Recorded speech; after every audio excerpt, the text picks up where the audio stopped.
Hola, retomamos lo que se dijo en el video anterior. Esta es la segunda parte de una introducción, paralelismo entre dos modelos o tipología. Habíamos visto lo esencial en la presentación de lo que se entiende por tipología. Recomendamos el capítulo 8 del libro Hermenéutica, Interpretación de los tipos bíblicos de Milton Terry. Allí se vieron puntos esenciales para confirmar la presencia, si hay o no, de un tipo y antitipo, como también las clases distintas que se pueden observar en la Biblia de la presencia de un tipo, como es el caso de personas o instituciones u oficios y dignidades, acontecimientos o acciones ya particulares que pueden ser acciones o elementos típicos, como también principios válidos que se deben tomar en cuenta, y dijimos como última ilustración, la de una barca en que cuando conducimos la barca, deben observarse claramente los dos remos. Allí un remo de un lado, el remo del otro, y entonces que sean similares. Dijimos, no se pueden comparar naranjas con cebollas, sino un remo que lo presenta quizás el Antiguo Testamento y otro remo similar de la misma naturaleza. Como vamos a ver a continuación, elementos que hacen que tengamos los dos remos similares, de la misma naturaleza y visibles, es decir, que estén en el texto bíblico y no que hayan sido rebuscados o encontrados de una manera hasta incluso misteriosa. Miremos a continuación este pensamiento. ¿Qué conducta ejemplar tuvieron aquellos hombres del siglo I, que nosotros llamamos tipo, que se correspondan con nosotros hoy, que seríamos los antitipos? Ellen White escribe, notemos algo interesante. Hubo una salida, una separación decidida de los impíos, una fuga para salvar la vida en tantos casos, 4 casos que miraremos ahora. Así fue en los días de Noé, así ocurrió en el caso de Lot, así en el de los discípulos antes de la destrucción de Jerusalén, y así será en los últimos días. Si notamos lo que está marcado en azul, muestra 4 generaciones distintas y todas unidas de manera común. Su naturaleza es similar, lo que recordamos del remo. Todas están enlazadas. ¿Y cuál es la salida? Hay que salvar las vidas porque se viene la destrucción en cada una de esas generaciones. Y entonces un hilo conductor que dice a continuación. De nuevo se oye la voz de Dios en un mensaje de advertencia que manda a su pueblo separarse de la impiedad creciente. Y entonces allí la pregunta que nos hacemos, si en el caso de la generación apostólica, que será el objeto de nuestro estudio, habrá elementos también que podamos tomar para que los imitemos, buenos elementos, y aún elementos erróneos que debamos desechar. Como leemos acá, respecto a la obra de los primeros cristianos, podrán hallarse más paralelos en el desenlace de los que, habiendo oído el discurso de Jesús, según Lucas 21, esto fue dado en el año 31 de la era cristiana, esos santos que se afianzaron por 35 años, desde el año 31, hasta la intervención salvífica del cerco de Cestio Galo, que se verificó en el año 66 de la era cristiana. ¿Qué lecciones hay de ello para nosotros hoy? Esto es lo que queremos estudiar, esas 2 generaciones. Permíteseme traer esta ilustración para ver el fondo a donde queremos llegar. Aquí tenemos dibujada la ciudad Evita Perón, que reside en Buenos Aires, Argentina. Notemos allí, esto es una ciudad, pero también refleja la apariencia de una cabeza humana. Efectivamente, allí tenemos la cabeza de Eva Perón.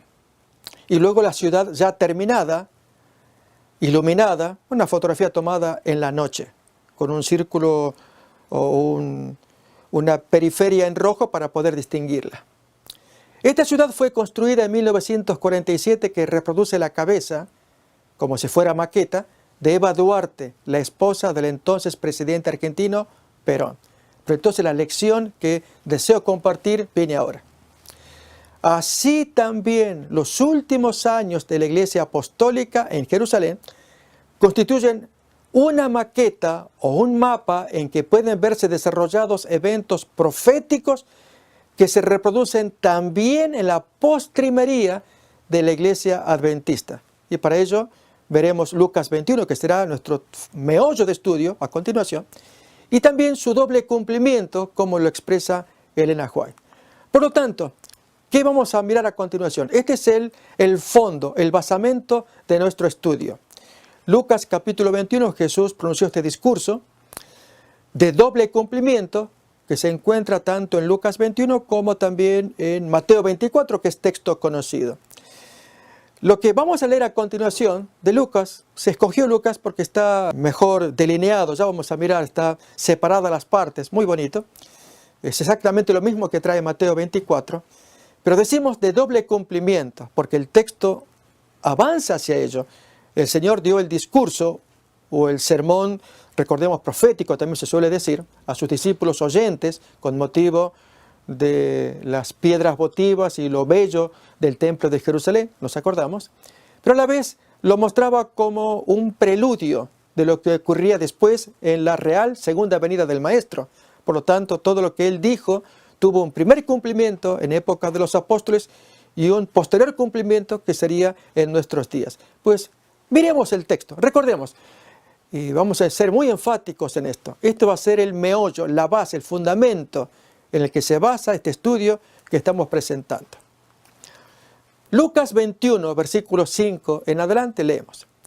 Y a unos que hablaban de que el templo estaba adornado de piedras, de hermosas piedras y ofrendas votivas, él dice, en cuanto a estas cosas que veis, días vendrán en que no quedará piedra sobre piedra que no sea destruida. Y le preguntaron diciendo, Maestro, ¿cuándo será esto? ¿Y qué señal habrá cuando estas cosas estén para suceder? Como dijimos, este texto se encuentra también en Mateo capítulo 24, pero vamos a estudiarlo en Lucas 21 por lo siguiente. Los textos que miraremos a continuación están discriminados en colores y están divididos en secciones, de modo que un grupo identificado en colores y por sección claramente se diferencia del segundo, y ya vamos a mirar por qué. Miremos primeramente el primer grupo, color azul acá. Él entonces responde, mirad que no seáis engañados, porque vendrán muchos en mi nombre diciendo, yo soy, es decir, yo soy el Cristo, y el tiempo está cerca, el tiempo de la venida. Mas no vayáis en pos de ellos, y cuando oigáis de guerras y de sediciones, no os alarméis, porque es necesario que estas cosas acontezcan primero, pero el fin no será inmediatamente. Entonces les dijo, se levantará nación contra nación y reino contra reino, y habrá grandes terremotos y en diferentes lugares hambres y pestilencias, y habrá terror y grandes señales del cielo.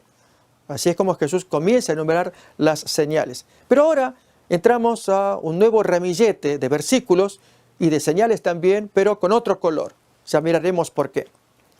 Pero antes de todas estas cosas que lleguen a su plenitud, os echarán mano y os perseguirán y os entregarán a las sinagogas y a las cárceles y seréis llevados ante reyes y ante gobernadores por causa de mi nombre.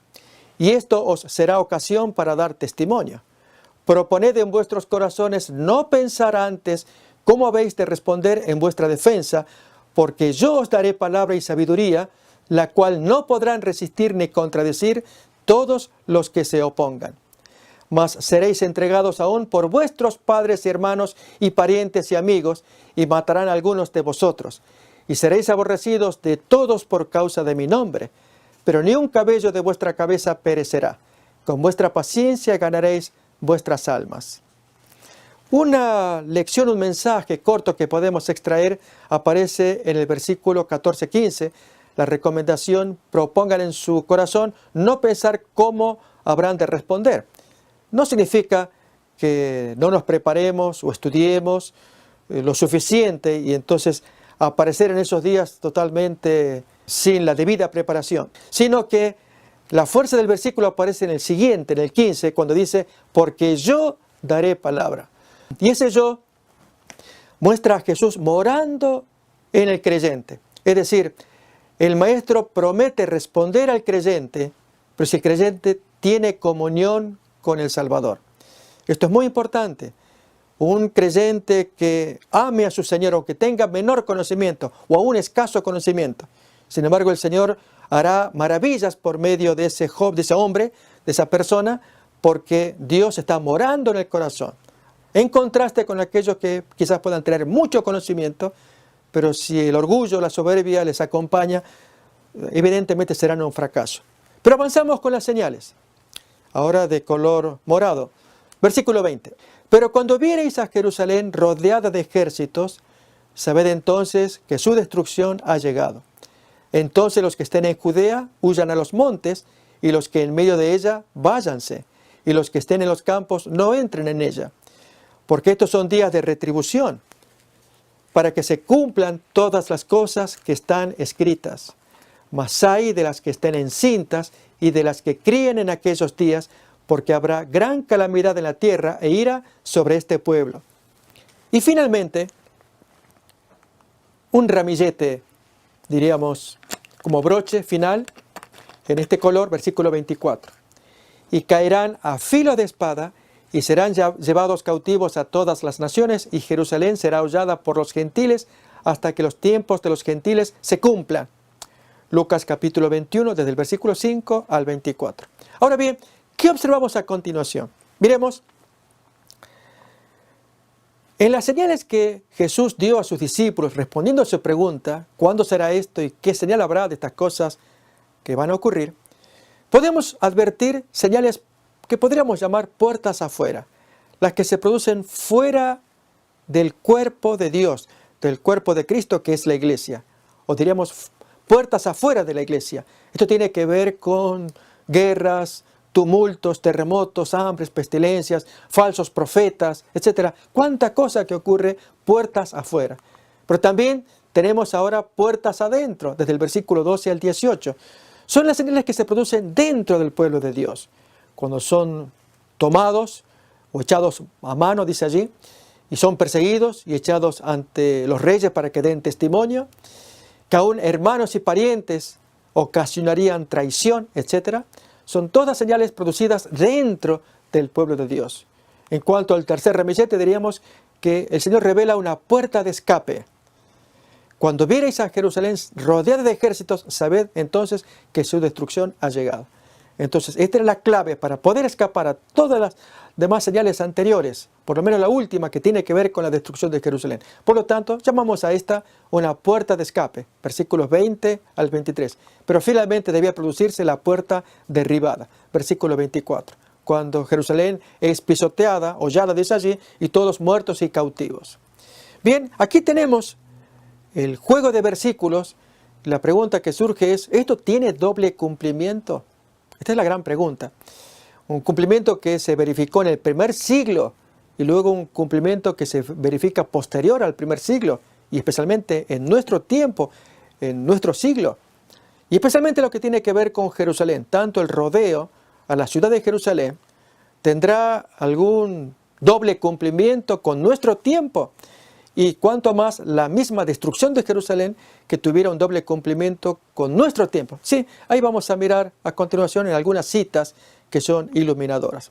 Pero antes de estudiar el punto esencial de esos paralelos en el desenlace de la Iglesia Apostólica con nuestro tiempo, sería bueno que repasáramos Hechos 21, el contexto previo a la crisis final de la Iglesia Apostólica de Jerusalén. En lo que se nos cuenta el apóstol Pablo, es el artífice allí, el agente de esa historia, y Lucas lo cuenta, la experiencia que Pablo tuvo allí en los días previos al encuentro con Jacobo y la iglesia de Jerusalén, y a partir de allí una serie de revelaciones que van a ser tan interesantes a la hora de hacer comparaciones con nuestro tiempo. Así que vamos a ver entonces aquí la experiencia de Pablo en el Espíritu, y quizás para que se entienda lo que se va a ver a continuación, que van a ser mayormente láminas, es la experiencia de Pablo en el Espíritu contrastada con la experiencia de Jacobo, pero que no miraremos que si está en el Espíritu. Citas de Elena de White, que ya traeremos también, mostrarán que hay otro espíritu que está campeando en Jerusalén. Es decir, dos grandes líderes que van a ser contrastados. Pablo por un lado y el Espíritu Santo que le acompaña, y Jacobo, presidente de la iglesia en aquel tiempo, con sus ancianos que le acompañaban, y algún otro espíritu que está campeando en el lugar, como ya miraremos. Vamos entonces a ver desde Hechos 20:38, el último texto de Hechos 20, la despedida de Pablo en Mileto, cuando lo acompañaron al barco. Y después de desprendernos de ellos, de los ancianos de Éfeso en Mileto, zarpamos, dice Lucas, en dirección a Jerusalén, nos cuenta Hechos capítulo 20, versículos 16 y 17, porque se aproximaba la fiesta de Pentecostés. Y aquí entonces vamos a hacer un poquito de historia, el tercer viaje misionero, el retorno del apóstol Pablo, Hechos 21:1, y navegamos con rumbo directo a Cos, y el día siguiente a Rodas y de allí a Pátara. Y estamos mirando entonces en los dibujos la salida que el apóstol hace con sus amigos que le están acompañando, entonces desde Mileto a Cos, luego a Rodas y entonces finalmente Pátara, que está en el sur de Licia. Y hallando un barco que pasaba a Fenicia, nos embarcamos y zarpamos. Fenicia ya va a estar para el lado oriental, allí muy cerca del territorio de Siria con Jerusalén. Al avistar Chipre, dejamos a mano izquierda, navegamos hacia Siria, ahí estamos mirando Fenicia, Chipre, hasta atracar en Tiro, porque el barco debía descargar allí, según estamos mirando allí las láminas. Pablo es advertido de los peligros en Jerusalén. Efectivamente, en Hechos 21:4 leemos, y hallados los discípulos de Tiro, nos quedamos allí 7 días. Ellos decían a Pablo por el Espíritu que no subiese a Jerusalén. La iglesia de Tiro, surgida probablemente como resultado de la dispersión de los judíos de Jerusalén, según cuenta Hechos capítulo 11, versículo 19. Aquí hay un contraste entre la experiencia de Pablo con Jesús. Pablo no conoce las tribulaciones de su itinerario. El Espíritu se lo va advirtiendo. En Hechos 20 miramos aquí nuevamente en Hechos 21 con los hermanos de Tiro. Pero en el caso de Jesús, él sí conoce su itinerario y los sufrimientos por venir.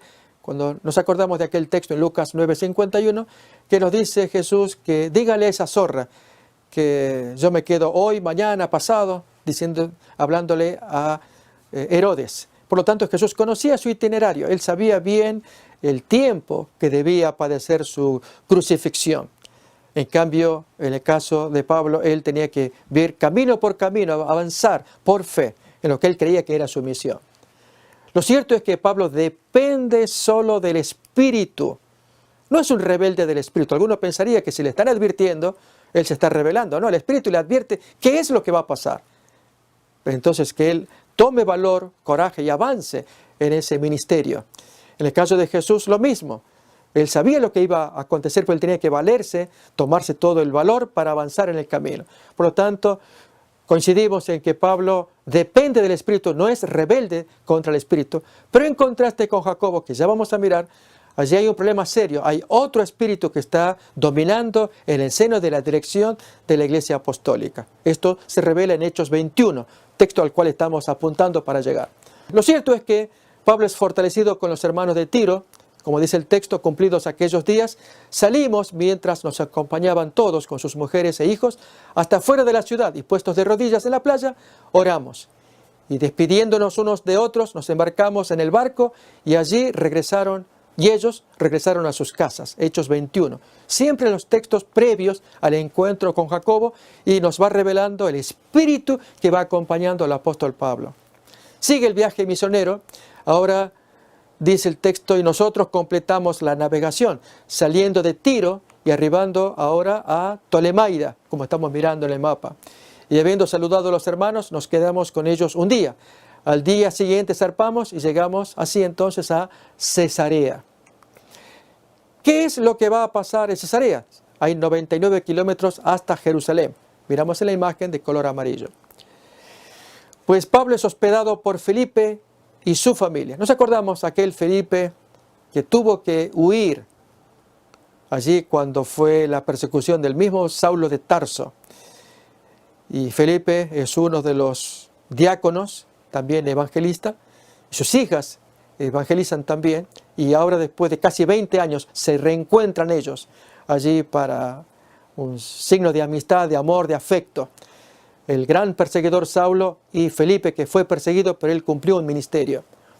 Allí entramos en casa de Felipe, el evangelista, que era uno de los siete diáconos, recordamos. Y nos hospedamos con él. Este tenía 4 hijas vírgenes que profetizaban. Otro ejemplo más de que el Espíritu Santo acompaña a Pablo mediante la guía de esos profetas itinerantes que advertían, pero que más bien no es tanto que Pablo se rebela contra el Espíritu, sino que el Espíritu amoroso le muestra el camino como se lo mostró a Jesús. La diferencia, dijimos, Jesús conocía su itinerario y siguió adelante. No fue rebelde, al contrario, estaba sumiso a ese itinerario. Así también el apóstol Pablo está sumiso a lo que el Espíritu Santo le revela, con tal de cumplir una misión grande que él creía y lo era. Presentar allí las ofrendas y a los líderes gentiles ante Jacobo y sus líderes dirigentes. ¿Qué ocurre con Agabo? Permaneciendo nosotros allí algunos días, descendió de Judea un profeta llamado Agabo, el cual vino a vernos. Hechos 21. Agabo profetiza de una hambruna por venir. Esto en Hechos 11, versículo 27. Él fue el que habló de aquella hambruna. Pero ahora profetiza de la captura de Pablo en Jerusalén. Agabo tomó el cinto de Pablo y atándose los pies y las manos, dice: esto dice el Espíritu Santo. Así atarán los judíos en Jerusalén al varón de quien es este cinto y lo entregarán en manos de los gentiles. Pero Pablo está lejos de pensar que quienes lo entregarían a los gentiles serían nada menos que sus propios hermanos.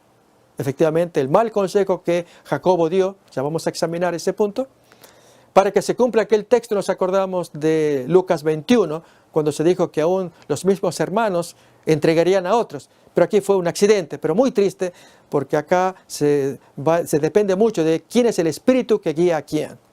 Y el Espíritu Santo está guiando al apóstol Pablo. La pregunta sigue en pie: ¿qué espíritu guía a Jacobo en Jerusalén? Avanzamos. Pablo decidido a arrostrar el peligro. Al oír esto, le rogamos nosotros y los de aquel lugar que no subiese a Jerusalén, igual que la gente de Tiro. Entonces Pablo respondió: ¿qué hacéis llorando y quebrantándome el corazón? Porque yo estoy dispuesto no solo a ser atado, mas aún a morir en Jerusalén por el nombre del Señor Jesús. Notamos, Pablo depende solo del Espíritu, que él lo guíe y que le va revelando cosas que eran dramáticas, entre ellas su cautiverio. Y sin embargo, él prefiere confiar en que el Espíritu Santo lo siga guiando como hasta ese momento. Pablo se somete a la voluntad, o su voluntad, a la voluntad de Dios. Como no le pudimos persuadir, desistimos, dice el texto, diciendo: hágase la voluntad del Señor. Pablo y sus amigos desde Cesarea planifican ir a Jerusalén. Como dice el texto, después de esos días, hechos ya los preparativos, subimos a Jerusalén. Allí entonces, encaminándose, van. No, el texto no menciona qué tipo de traslado utilizaron, si carruajes, caballos o a pie. Lo cierto es que la gran comitiva, recordemos, Pablo está llevando no solamente su ofrenda, grandes donativos que había recogido de las iglesias cristianas gentiles, sino que también traía líderes que le estaban acompañando de esas iglesias gentiles. Y vinieron también con nosotros desde Cesarea algunos de los discípulos, trayendo consigo a uno llamado Mnasón de Chipre, discípulo antiguo con quien nos hospedaríamos allí en Jerusalén. Y allí todos los hermanos unidos, un espíritu precioso que los está acompañando.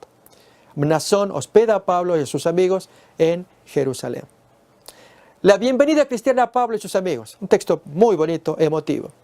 Cuando llegamos a Jerusalén, los hermanos nos recibieron con gozo, cuenta Hechos 21:17. Y a partir de aquí ya va a comenzar lo que entendemos, comenzará el desenlace de la iglesia apostólica. ¿En qué sentido desenlace? Se van a revelar cosas que son sumamente importantes para entender el camino que la iglesia apostólica va a trazar, merced a sus líderes, principalmente Jacobo. Al día siguiente Pablo entró con nosotros a ver a Jacobo y se hallaban reunidos todos los ancianos. Cabe aclarar que aquí ya no están presentes los otros apóstoles. Ya se separaron, cada cual yendo a su territorio para la predicación, pero Jacobo es un personaje sumamente importante, de quien hablaremos poco después con más detalles, pero valga esta presentación de un gran encuentro emotivo entre estos dos grandes líderes, uno de Jerusalén, el otro de la diáspora, del extranjero, de la dispersión. La población en general, incluidos los practicantes ortodoxos, un detalle interesante, daban a Jacobo el apelativo de el justo, Ha-Tzadik, de acuerdo con el escritor Hegesipo, año 180 después de Cristo, que Eusebio de Cesarea lo cita en su Historia Eclesiástica, en el libro 2. Este punto va a ser sumamente interesante, que si hay tal cosa cierta como creemos, Egesipo es el primero, año 180, que comienza a dar una biografía de Jacobo, al cual él llama el justo, y que se extiende a los restantes padres apostólicos posteriores, al punto que el mismo Josefo va a dar comentarios sobre ello, de llamar a este Jacobo el justo. ¿Por qué motivo Jacobo se ganó tal apelativo? ¿Estaba en armonía con la sociedad judía de aquel tiempo? Dejo allí la pregunta como picando. El texto dice a continuación: al día siguiente Pablo entró con nosotros a ver a Jacobo y se hallaban reunidos todos los ancianos. Y Pablo entonces comienza a explicar su obra entre los gentiles. Tras los saludos, les fue exponiendo una por una las cosas que Dios había obrado entre los gentiles por su ministerio. El caso de la ofrenda para Jerusalén. Vamos a ver el texto de Romanos capítulo 15, del versículo 25 al 28, el 31. Otro tanto aparece en 1 Corintios 16:3, Gálatas capítulo 2:10. Esto muestra que estas cartas habían sido escritas antes del encuentro de Pablo con Jacobo en el año 58. En consecuencia, la carta a los romanos y la carta a los corintios que narran de estos hechos, si fueron escritas antes, tales cartas tienen grandes contenidos teológicos y que Jacobo no estaba percibiendo respecto especialmente de la caída del judaísmo y de Jerusalén. Y que entonces esto nos va a revelar que hay dos cosmovisiones muy opuestas, la de Pablo y la de Jacobo. Y esto va a ser el puntapié de lo que se querrá exponer en esta presentación que este servidor está trayendo. Y como paralelo en nuestros días está ocurriendo algo similar. Vamos a ir avanzando de a poco. Primeramente el texto de Romanos 15. Mas ahora voy a Jerusalén para ministrar a los santos judíos. Porque Macedonia y Acaya tuvieron a bien hacer una ofrenda para los pobres que hay entre los santos que están en Jerusalén. Macedonia y Acaya es Grecia, Macedonia es al norte, lo que sería Yugoslavia hoy. Allí entonces esta gente deciden recoger ofrenda para Pablo. Pues les pareció bueno, y son deudores a ellos, porque si los gentiles han sido hechos participantes de sus bienes espirituales, deben también ellos ministrarles de los bienes materiales. Así que cuando haya concluido esto, de recoger la ofrenda allí como planea hacerlo Pablo, y les haya entregado este fruto, pasaré entre vosotros, le dice a los romanos, rumbo a España. Así que él tiene una tarea para hacer primero, es llevar ese fruto a Jerusalén, y les dice a los de Roma que luego iría a España. Esos eran los planes iniciales. Así que esta carta fue escrita ya antes de Pablo, en el año del encuentro con Jacobo, año 58. Para que sea librado de los rebeldes que están en Judea y que la ofrenda de mi servicio a los santos en Jerusalén sea acepta, dice el versículo 31. La carta se supone se escribió a principios del año 58. Miremos 1 Corintios capítulo 16, versículo 3, otro tanto, también escrita principios del 58, fines del 57, pero siempre antes del encuentro con Jacobo. Cuando haya llegado a quienes hubiereis designado por carta, a estos enviaré para que lleven vuestro donativo a Jerusalén. ¿Notamos?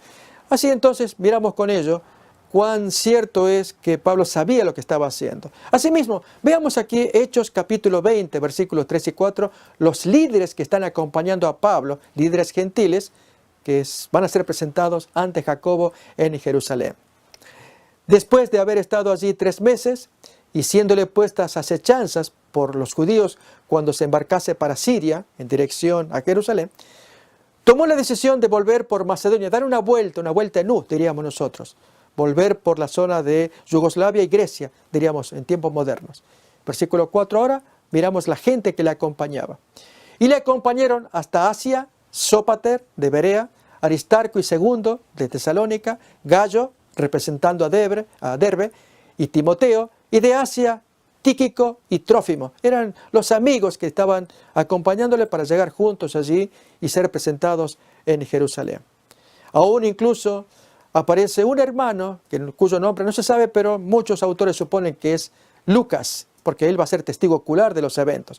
Como cuenta 2 Corintios capítulo 8, 16 al 20, lo siguiente: eran los otros amigos que desde Corinto traerían la ofrenda junto con los otros compañeros.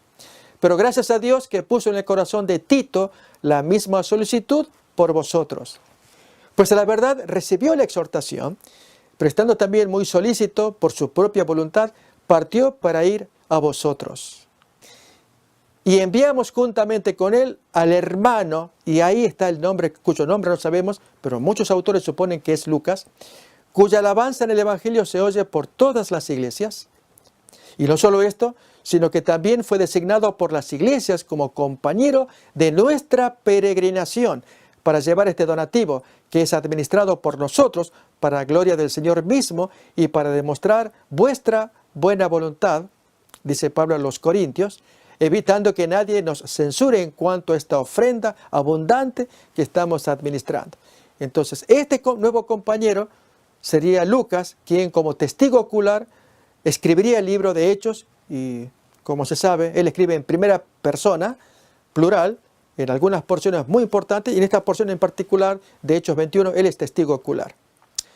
Jacobo está feliz del arribo de Pablo a Jerusalén, pero expresa una preocupación. Cuando ellos lo oyeron, glorificaron a Dios y le dijeron: ya ves, hermano, cuántos miles de judíos hay entre los creyentes, y todos son celosos por la ley.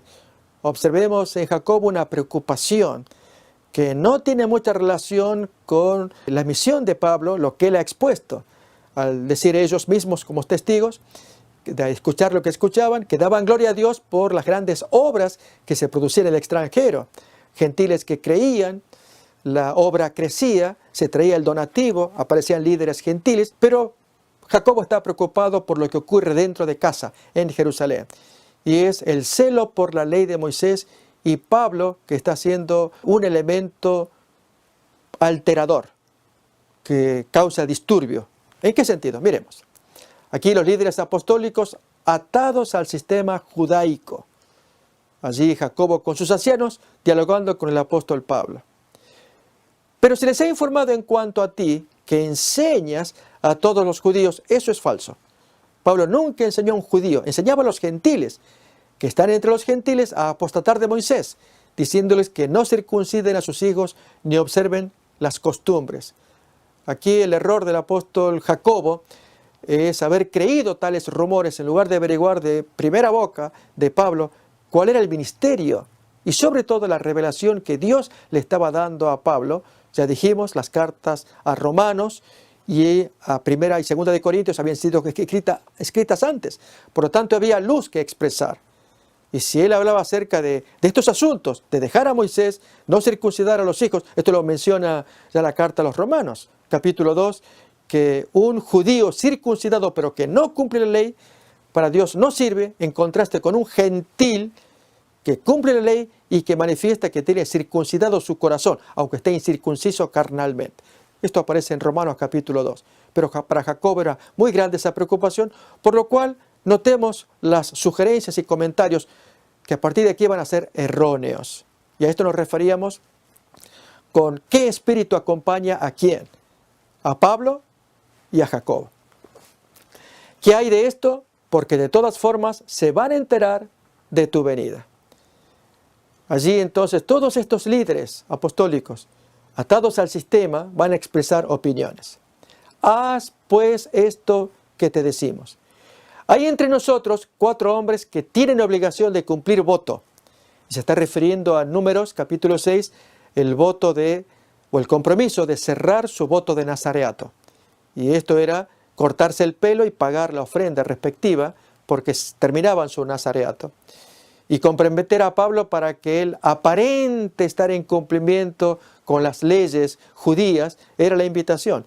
Pablo no lo necesitaba, pues ya había hecho su voto de nazareato según Hechos 18, 3 capítulos anteriores a 21. Y sin embargo acá le están pidiendo que intervengan. Pablo, como quien dice, para satisfacer al ojo, para que todos crean que él anda ordenadamente, como leemos. Tómalos contigo, purifícate con ellos y paga sus gastos para que se rasuren la cabeza, terminen el voto de nazareato, y todos comprenderán que no hay nada de lo que se les informó acerca de ti, sino que tú también andas ordenadamente guardando la ley. Y aquí hay un punto, y reitero a los que estamos escuchando. El objetivo de presentar esta primera parte de Hechos 21 con detalle es ver que hay dos posturas sumamente opuestas, dos cosmovisiones enfrentadas. La de Pablo, basada en las revelaciones que Dios le iba dando, Romanos, primera y segunda a los Corintios, aún Gálatas también, primera y segunda a los Tesalonicenses, fueron las cartas que Pablo escribió antes del encuentro con Jacobo, en las que en algunas de esas cartas manifiesta su posición, su forma de ver el judaísmo y la caída, el colapso de todo el sistema al cual estos discípulos están atados. Un ejemplo claro es la carta a los Hebreos, que fue escrita antes de la destrucción de Jerusalén. Y por lo tanto pudo haber llegado, como fue escrita a los Hebreos, pudo haber llegado a Jacobo, pero no tenemos constancia. Allí muestra claramente el valor del judaísmo frente al valor superior de Cristo y su fe, su creencia, su práctica. Entonces, estos cristianos apostólicos atados a un sistema que se está cayendo, dan erróneas sugerencias, no solamente a Pablo. Ya miraremos después que la iglesia toda va a seguir un ritmo de conducta, de movimiento, que quizás no sea el más adecuado y que podrían sufrir un colapso, ellos junto con la nación de Jerusalén. Entonces, a la hora de establecer los paralelos con la iglesia apostólica, y especialmente en el colapso, en el desenlace, estamos observando a partir de acá, año 58 en adelante, recordemos, les quedan 8 años de gracia hasta la aparición de Sestio Galo y la inminente destrucción de la ciudad. Son 8 años en los que hay que aprovechar al máximo de hacer lo que Dios quiere que se haga. Pablo lo está haciendo correctamente, enseñando lo que Jesús le está revelando en las cartas de Gálatas y Corintios, como para dar ejemplo, y Romanos. Pero aquí que Jacobo está actuando de modo opuesto, atándolo al sistema. La pregunta es, ¿en nuestros días está pasando algo similar? Es lo que queremos mirar en el desarrollo de esta presentación. Aún avanzamos. En Números capítulo 6, versículo 13 al 21, allí tenemos el cierre del voto de Nazareato, para que si alguien quiere examinarlo en detalle, ahí lo puede encontrar. Como también en 1 Corintios 9:20, cuando dice el texto que Pablo bien puede hacerse judío al judío, con tal de ganarlo. Pero acá el punto era hacerse Pablo judío, es decir, atarse al sistema judaico para ganarse a los judíos críticos, ortodoxos, frente a un Jacobo que se estaba ganando la buena reputación de el justo, según cuenta Esquesipo, y a un Josefo va a dar esa calificación. Notemos, son dos planteos opuestos. Pablo trae otra forma de ver las cosas a diferencia de Jacobo. Pablo no necesita hacerse judío al judío para ganarlo al judío en un ambiente cerrado como es Jerusalén. Él va a traer las verdades. En otro ambiente podría ser distinto. Lógicamente, ahí es donde Pablo se acomoda según el lugar y el contexto para decir las cosas. Acordémonos de cuando en el Areópago, en Grecia, allí trató de adaptarse a aquella gente al decirles que paseándose por todos los santuarios observó a un Dios no conocido y predicó a partir de allí. Entonces Pablo podía acomodarse y predicar, pero gente cerrada de Jerusalén, del templo, y en este caso particularmente a Jacobo y sus amigos, que no estaban entendiendo que los 8 años de gracia que se les quedaba debían tomar otra manera de encarar la misión para Jerusalén. De ello queremos hablar. Pero vamos a avanzar, seguimos avanzando todavía. Los líderes apostólicos siguen todavía con su consejo a Pablo.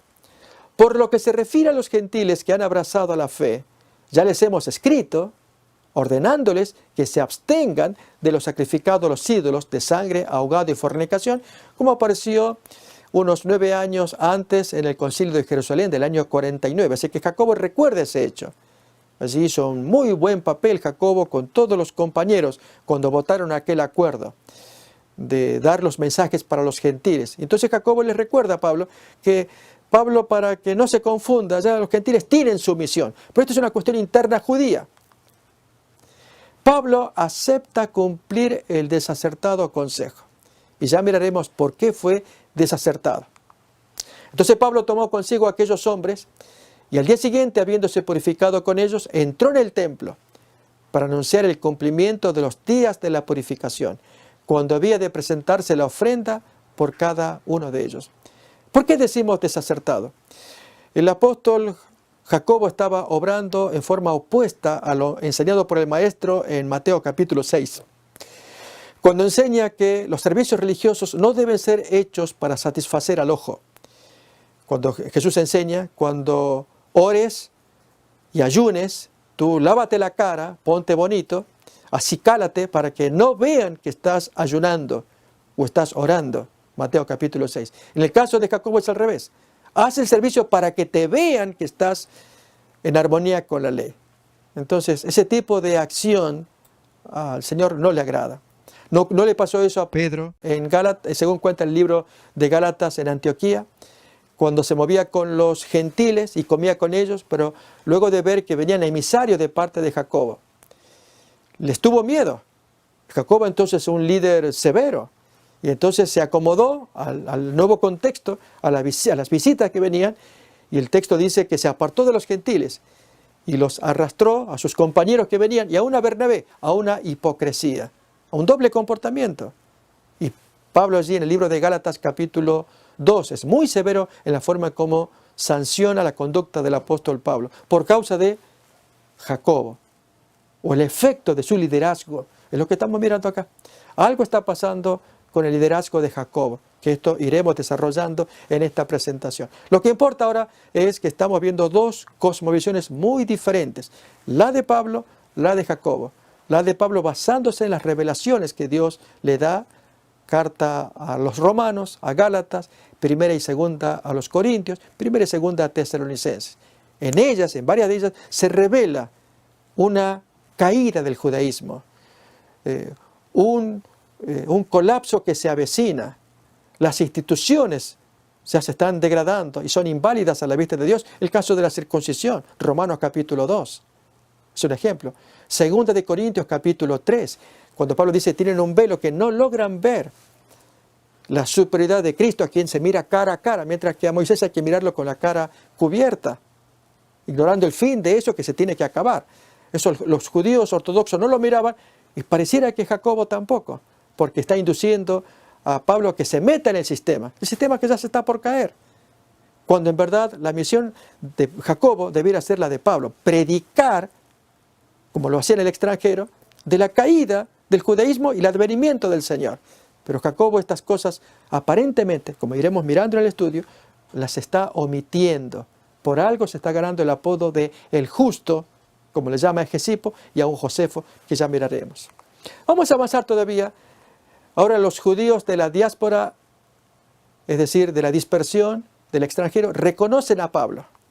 Pero cuando estaban para cumplirse los 7 días, unos judíos de Asia, al verlo en el templo, alborotaron a toda la multitud y le echaron mano, dando voces: varones israelitas, ayudad, este es el hombre que por todas partes enseña a todos. Y esto es un punto muy importante que muestra que Pablo es el objeto de estas acusaciones, en tanto que Jacobo no lo es. Contra el pueblo, contra la ley, contra este lugar. Además de todo esto, ha metido a griegos en el templo muy sagrado, y ha profanado este lugar. Notamos entonces, Pablo es acusado de enseñar contra el pueblo, contra la ley, contra este lugar, la ciudad de Jerusalén, contra el templo, etc. En tanto que Jacobo es llamado el justo. Esto es importante de ir señalando, porque va a ser la base de dos puntos de vista que los va a distanciar, a Pablo y a Jacobo. Porque antes se habían visto con él en la ciudad a Trófimo de Éfeso, a quien pensaban que Pablo había metido en el templo. Entonces el populacho golpea al apóstol. Así que toda la ciudad se conmovió y se agolpó el pueblo. Y apoderándose de Pablo, le arrastraron fuera del templo e inmediatamente cerraron las puertas. Y procurando ellos matarlo, se le avisó al tribuno de la compañía, Claudio Lisias, que toda la ciudad de Jerusalén estaba alborotada. Este, tomando luego soldados y centuriones, corrió a ellos, y cuando ellos vieron al tribuno y a los soldados, dejaron de golpear a Pablo. La advertencia de los cristianos tirios por un lado, de Agabo por otro, se cumple. Entonces, llegando el tribuno, le prendió y le mandó atar con 2 cadenas, mientras preguntaba quién era y qué había hecho. Pero entre la multitud unos gritaban una cosa y otros otra, y como no podía entender nada de cierto a causa del alboroto, le mandó llevar a la fortaleza. Bien, así termina el texto de Hechos 21 y hagamos un resumen de lo que tenemos acá a continuación. El último encuentro de Pablo con la iglesia apostólica. Hubo una recepción. Allí pueden verse claramente los textos muy bonitos. Pablo llega a Jerusalén, los hermanos los reciben con muy buena voluntad y Pablo saluda a Jacobo. Hay alegría en el evento. Después de saludarlos, les contaba una por una todas las cosas que Dios había hecho entre los gentiles por medio de su ministerio. Pero ¿cuál es el principal interés de Jacobo? Cuando lo oyeron, glorificaron a Dios y le dijeron: ya ves, hermano, cuántos miles de judíos hay que han creído y todos son celosos por la ley.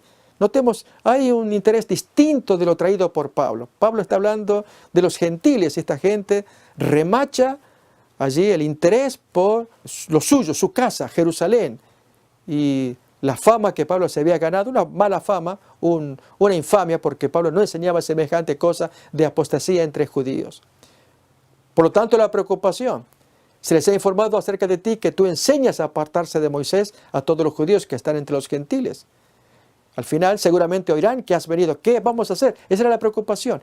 Y urden un plan, erróneo plan. Haz esto que te decimos. Si en lugar de ello Jacob hubiera actuado como Pablo ante Gamaliel, de sentarse a los pies de Gamaliel para aprender guía, dirección, como hizo Pablo, Saulo de Tarso, con Gamaliel. Así también Jacobo, sentarse allí a los pies de este ángel visitante, como era Pablo, y recibir instrucción de las cosas que Dios le iba revelando al gran apóstol Pablo. Lo cierto es que ahora, entonces, se justifican en el plan que van a hacer, y es como los gentiles que han creído, nosotros ya les hemos escrito que ellos se abstengan, etc. Pero este es un problema nuestro interno, la justificación que Jacobo esgrime para que su plan sea creído por Pablo. Pablo les concede, entonces toma consigo esos hombres y lo hace por amor a la unidad, pero el plan sale mal, el plan es finalmente abortado. Vamos a ver a continuación entonces lo que creemos que también es lo más importante de esta presentación. Los paralelos en el desenlace de la iglesia apostólica en Jerusalén y la iglesia adventista, especialmente de Norteamérica.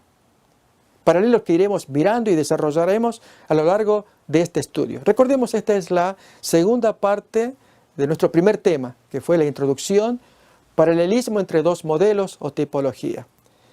Y entonces, al hablar de los paralelos de ambas iglesias, que constarán de 7 puntos esenciales, iremos observando, vamos a estudiar a fondo la iglesia apostólica. Ya miramos algo en Hechos capítulo 21, pero miraremos más elementos, tanto citas de Elena White como de Josefo y aún de los padres de la iglesia. Como también haremos lo propio con la iglesia adventista, recordemos particularmente la de Estados Unidos. En primer término entonces, ¿cuáles paralelos? ¿A cuáles nos estamos refiriendo? Dos cosmovisiones confrontadas desde el año 58, Hechos capítulo 21.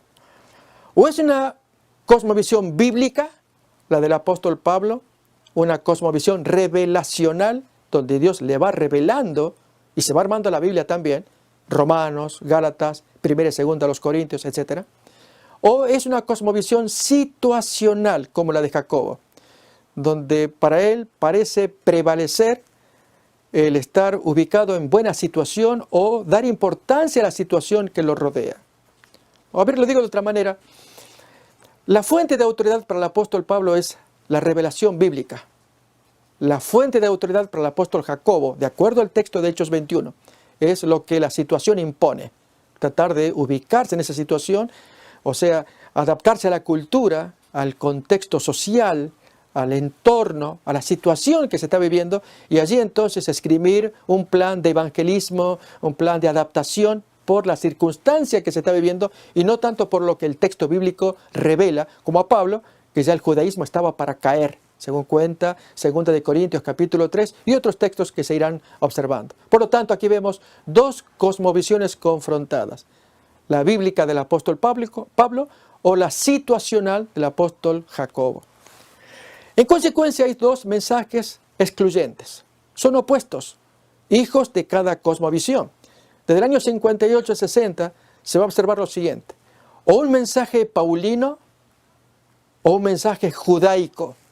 En el caso de Pablo, su mensaje es devaluacionista, si se me permite el neologismo. Va devaluando toda la esencia del judaísmo. En el caso del mensaje judaico es lo opuesto, es un mensaje preservacionista. Busca preservar toda la esencia del judaísmo. Si por esencia entendemos el templo, los servicios rituales, ceremoniales, el sacerdocio, la ley de Moisés, la adoración solamente de parte de los judíos, etc. ¿Quién era el pueblo de Dios? Los judíos. Entonces, preservar todo ello es un mensaje judaico. En el caso de Pablo dijimos un mensaje devaluacionista. También se observa un liderazgo impreciso ante los eventos finales. Nos referimos al apóstol Jacobo. Esto es del año 58 hasta el año 62, que es el año de su muerte. Y ya mostraremos los textos y las pruebas de ello. Apenas estamos mirando un índice de los temas que se van a desarrollar. Y es en el caso de los textos que se van a mirar, Hechos capítulo 20, versículos 28 y 30, Lucas 21, versículo 34, y las citas de Josefo. Textos que ya se examinarán en la siguiente parte de este video. También observamos profecías escatológicas. ¿Cuáles cumplimientos? Las que se produjeron durante el primer siglo, porque aparentemente la Iglesia Apostólica no logra mirar lo que Josefo sí mira, textos que ya vamos a mirar, respecto de lo que Jesús habló de terremotos, inundaciones, guerras en el primer siglo, y que los hechos, ya vamos a presentar, ahí están para ser considerados y por lo tanto prepararse adecuadamente. No obstante, en el año 58, producidos ya muchos de esos hechos, no se ve a la Iglesia Apostólica preparada plenamente por una cercana destrucción de Jerusalén. Lucas capítulo 21, versículos 8 al 11, que ya se examinaron. Se produce un giro inesperado en la Iglesia Apostólica en el año 62, zarandeo y testificación. Dos eventos que van a ser importantes, que se producen en ese año. Uno es el martirio de Jacobo. En el primer semestre de ese año produce una conmoción en la Iglesia Apostólica, muere su gran líder. Y el otro evento, en el siguiente semestre, la aparición del extraño personaje que predica solemnemente, muy duro, sus ayes contra Babilonia, el extraño personaje de frenética endecha, como lo define Elena White, en el conflicto de los siglos, página 33, y que Josefo es el que trae la cita original en el libro de sus guerras, texto que se va a examinar oportunamente. Lucas capítulo 21, versículos 12 al 19, allí ya estaba revelada cosas que iban a ocurrir y que se estaban cumpliendo durante el primer siglo. Acontece un cerco, la última gran señal salvadora, como cuenta Lucas 21, versículos 20 al 23. En el año 66, octubre, la aparición del cerco de Cestio Galo. Allí el cerco, fueron dos en verdad, por parte de Cestio Galo, en el segundo de los cuales la Iglesia Apostólica pudo escapar. Y finalmente la destrucción final, la época que rodeó su destrucción, como cuenta Lucas capítulo 21, 24. En vista de paralelos, miramos a continuación, actualmente en la Iglesia Adventista de Norteamérica hay también dos cosmovisiones confrontadas. Esto es, dos teologías, o una bíblica o una situacional. También hay dos mensajes que son excluyentes, o un mensaje devaluacionista o un mensaje preservacionista. Ya vamos a examinar en detalle todo lo que estamos escuchando. También, en gran sector de la Iglesia Adventista de Norteamérica, un liderazgo impreciso ante los eventos finales. Ya estaba profetizado en algunos versículos y citas de Elena White que leeremos oportunamente. Lo mismo, profecías escatológicas. ¿Cuáles cumplimientos? Los mismos textos, Lucas capítulo 21, versículos 8 al 11, en la aplicación o segundo cumplimiento que va a dar Elena White. También, igualmente, un giro inesperado, zarandeo y testificación, como nos cuenta Lucas 21, y lo mismo, una aplicación que Elena White trae como segundo cumplimiento de ese giro inesperado. Lo propio, un gran cerco, la última gran señal salvadora, Lucas capítulo 21, y la aplicación que Elena White trae, y nos vamos adelantando cuando ella va a hablar de la ley dominical, que es la gran última señal salvadora, Y finalmente la destrucción de este planeta, la época que le rodea, según cuenta Lucas 21-24 y la aplicación que Elena White trae de ello.